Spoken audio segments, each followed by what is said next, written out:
I salute you, dear friends, wherever you are.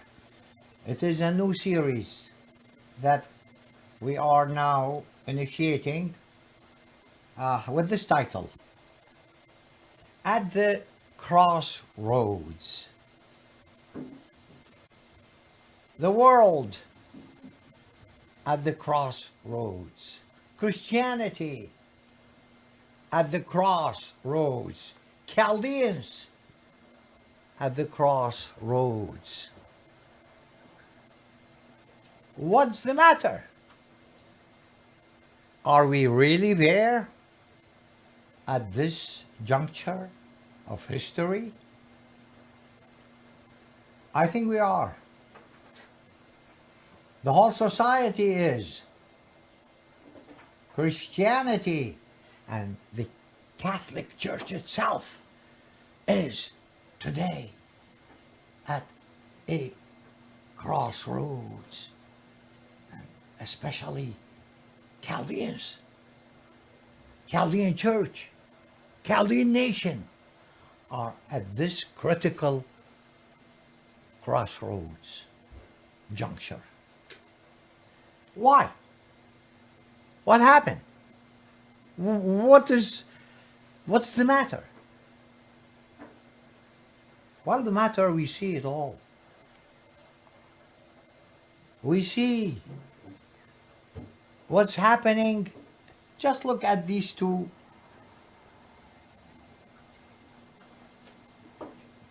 I would say, scenes, two ambiances.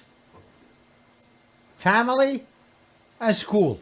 Look at family and school. What happened to it in the past few years? It is very troubling, very troubling.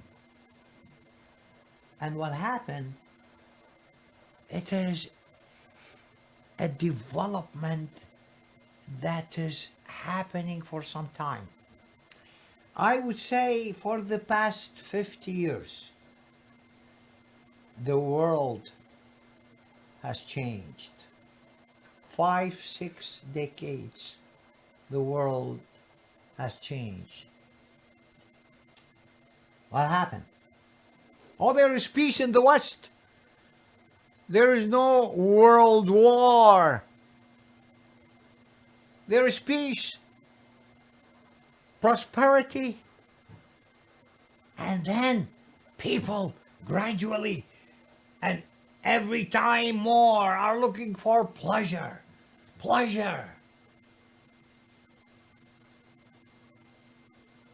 And yes, within Christianity and especially within the Catholic Church, the Second Vatican Council happened.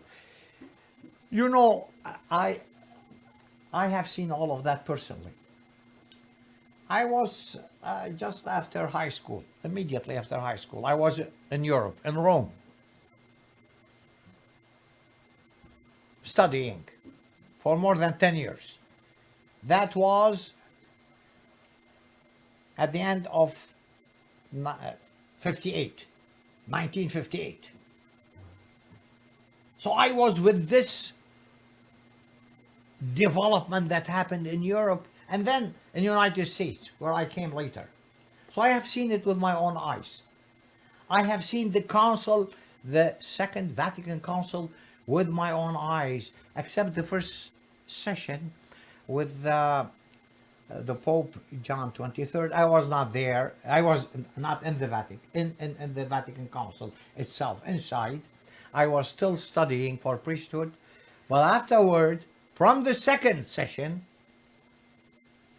when later Pope Paul VI became Pope, I became one of the new priests that were helping the bishops in the Vatican Council.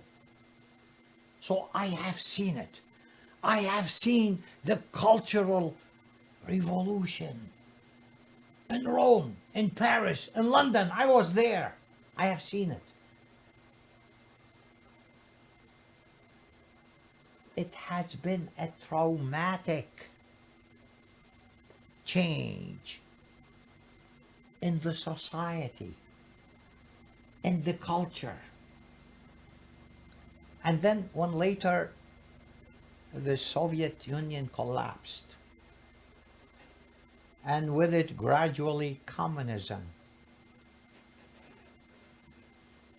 the Western culture was not anymore specifically Christian culture, but a culture looking for pleasure. That drive toward personal freedom, personal pleasure, ended up with destroying the family, with destroying the healthy sense of freedom, and then with destroying with the person, human person itself.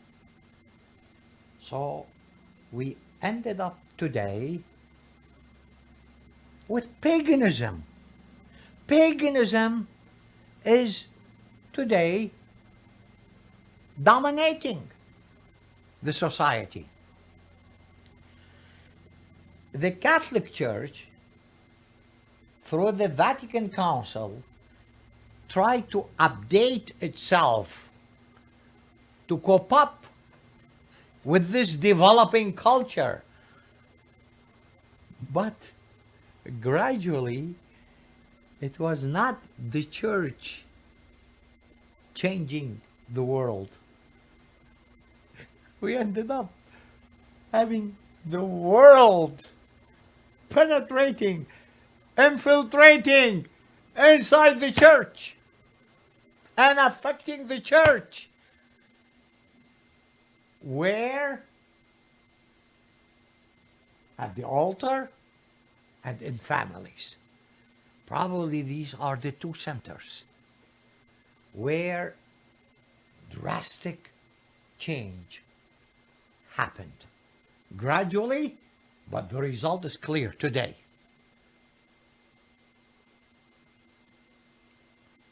So, if I would describe the situation today, I would say that today we have one segment of the world where traditional culture is dominating, like China and India. You cannot call them religious society in the sense that we mean it when you speak about Christianity. But it is kind of cultural religion. These two societies they keep developing very slowly. There is no big change in China and India in relation to, I would say, philosophical or theological culture that they have.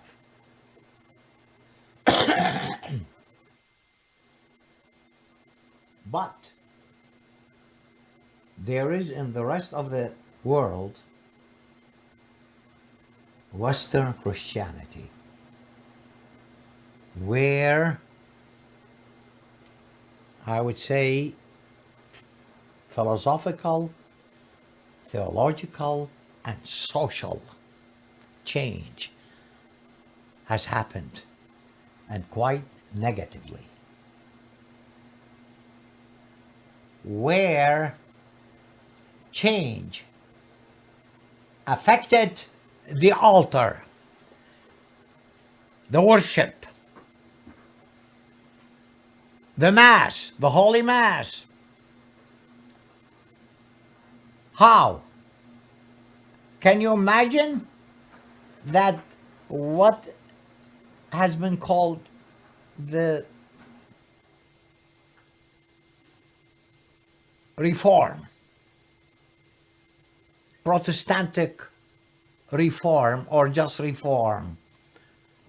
You know, the Catholic Church said, no, no, no, this reform is not reform.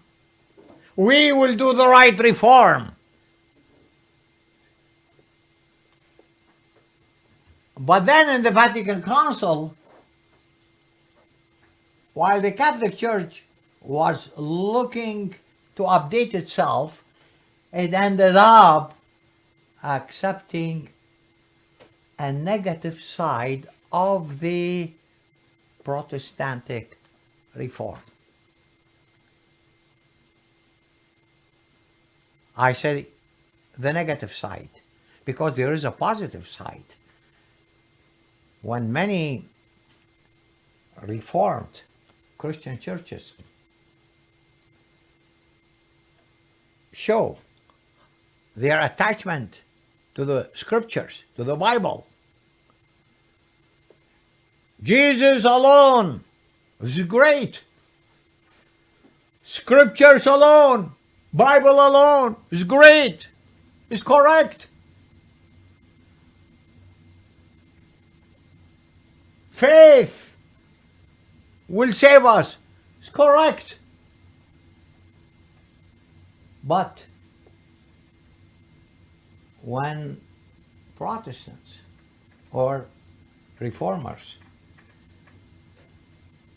would eliminate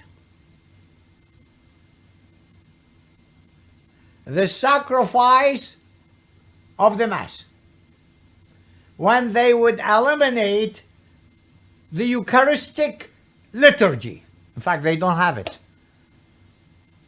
And if we imitate somehow imitate that same attitude in the Catholic Church, then that is going after the negative side of the reform. And this happened. It happened in the Catholic Church. When we make the sacrifice of the cross a charity or brotherhood banquet,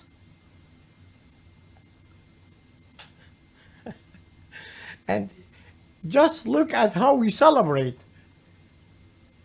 If I celebrate with you as though I am sitting at a table at a banquet, then just the choreography changes the substance of what is meant. So that's when, after the council, this happened. No, the Catholic Church somehow trying to attract more people and make it more, I would say, convincing or more active way of celebrating liturgy, but we gave up something very relevant. I don't say the meaning of the sacrifice. That will never happen. The Catholic Church will never give up that. But I say the manifestation of it.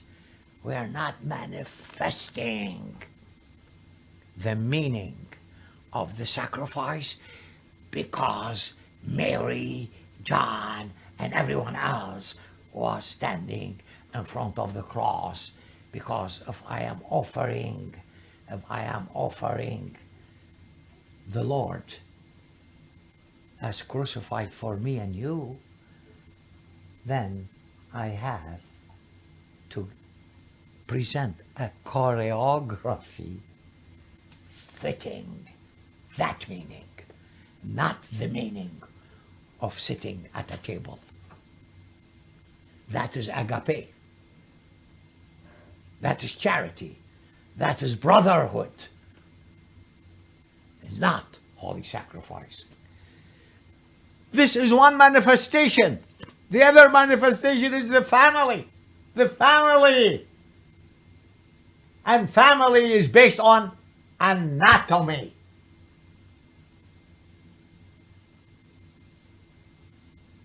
God created man, created humanity, created man, male and female. Anatomy. Very clear. But what happened is that even anatomy is made relative. Oh, it's not how I am born, it's what I want to become. So now who is God? You see the change that happened? Who is God? If I can create my gender, I'm claiming to be God. And I am eliminating creation. Sure, I'm eliminating creation. Oh, no, there is no creation. Now at the end, that's why we end up in paganism. Because if I am God, there is no need for God. So how, universe, yeah, at some point there was a big bang and then that's it. And how, what, well, come on, don't ask how and what. It happened and that's it. Who is behind it? Who made? Oh, these are all not needed questions. If you say what they say, then explain to me God. But God, I am telling you, God was always there. I'm not contradicting myself. I say God is eternal, was always there. It is not like Big Bang. Oh, at the end, no, it's Big Bang. No spirit, no breath of God. It is matter. And I decide what is male, what is female, and how is a family formed. And it doesn't matter. Anatomy doesn't matter. What God done doesn't matter. Is what I decide. So practically, the new paganism is not even like the old paganism. Old paganism was that there is God, but God is the wind or the thunder or the sun or something. Here, no, God is I. I am God. And so there it was something stable, something beyond me. Sun, thunder, wind.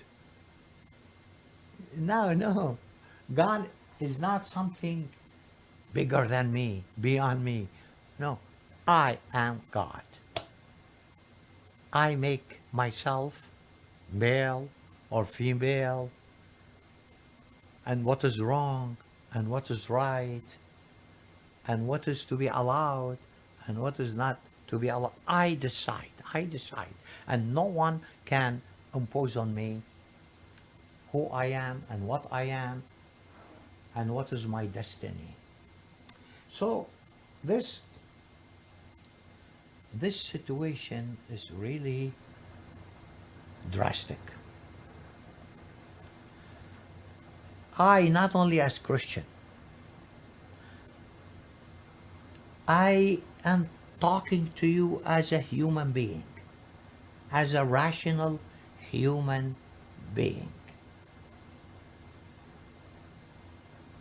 Come on. This is not rationality. It is not. I tell you, you want a proof, just flagrant proof, If I and the donkey and the monkey are the same, I tell you, just bluntly, and if we die, I, you, and the donkey and the monkey, and we have the same destiny, we will end up living similarly. I refuse. I refuse. You want it?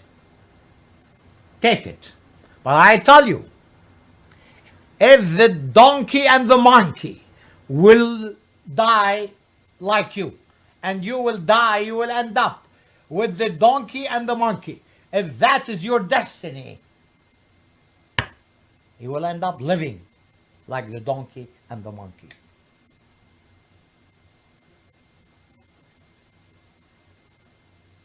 I refuse it. The choice is yours. This generation, this is the problem of today.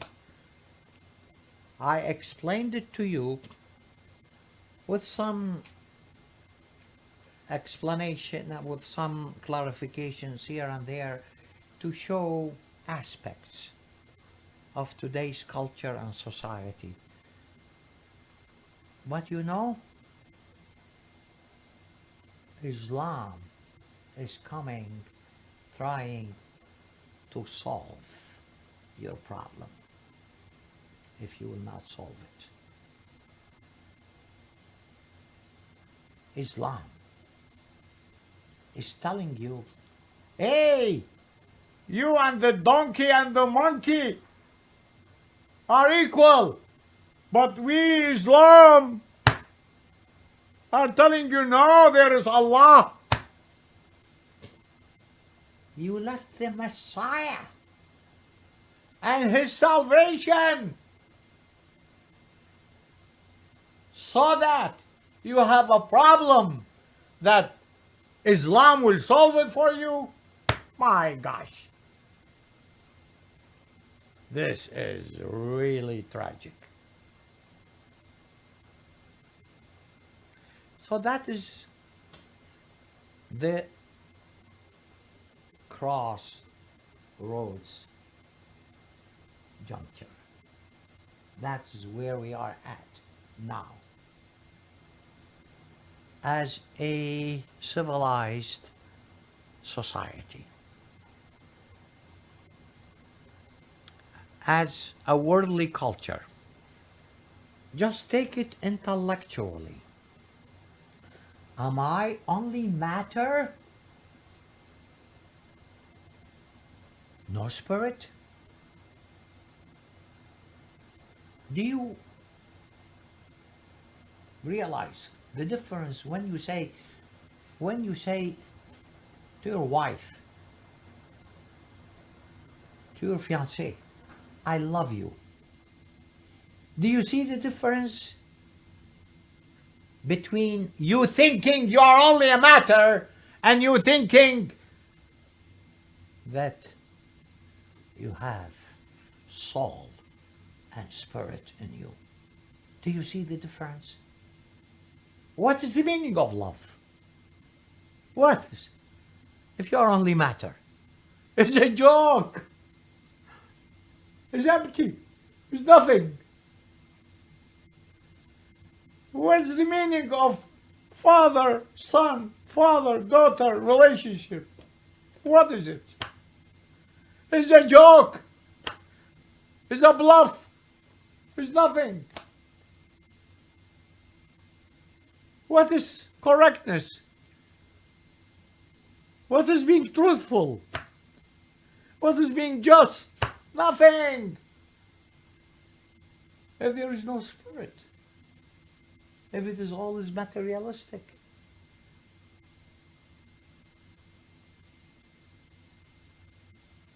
That is why, as a human being, I cannot accept it. I cannot be reduced to that level. And I invite my listeners to think exactly, first of all, at that level of humanity, not even of Christianity, of humanity. Think of it.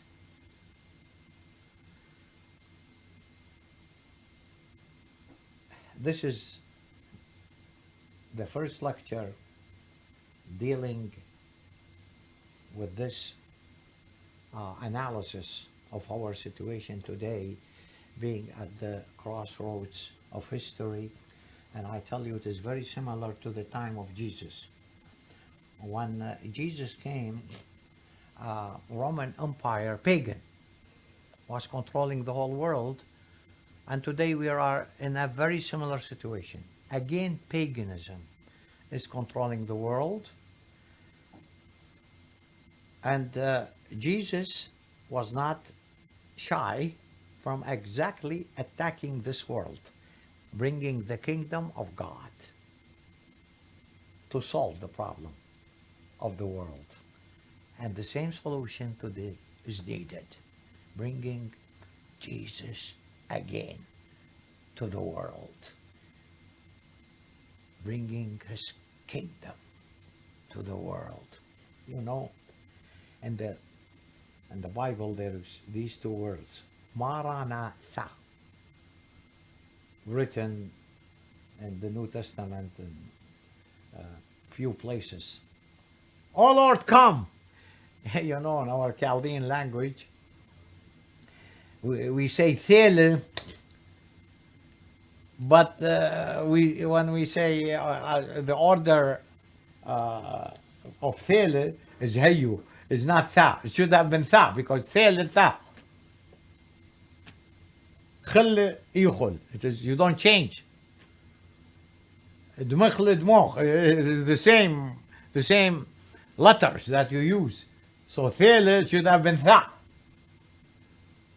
But we say we here made an exception. I don't know if it was motivated by the scriptural expression Maranatha, come. So that's our language, Chaldeans, as it is written in the scriptures. Maranatha, because that is the salvation of today. Oh Lord, come. Come, O Lord. Maranatha. We say, hey, we change it, but it is Thele. So it has to be Tha, the order, the form of the order, grammatical form of order. So we have to, as it is used in the scriptures. So today, what is the solution? Maranatha.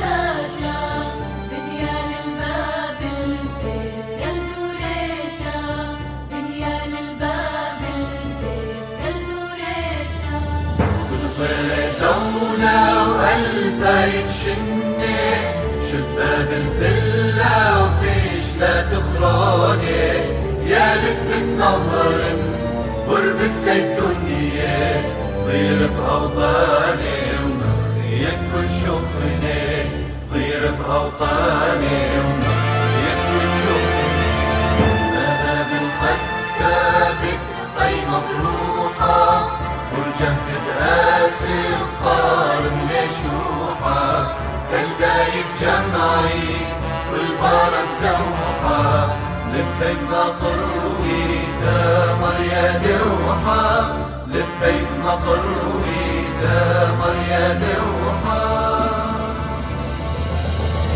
لبت جبار سريق التجاون خصمت روحك مرت لك أثرا طرقت تفقد شا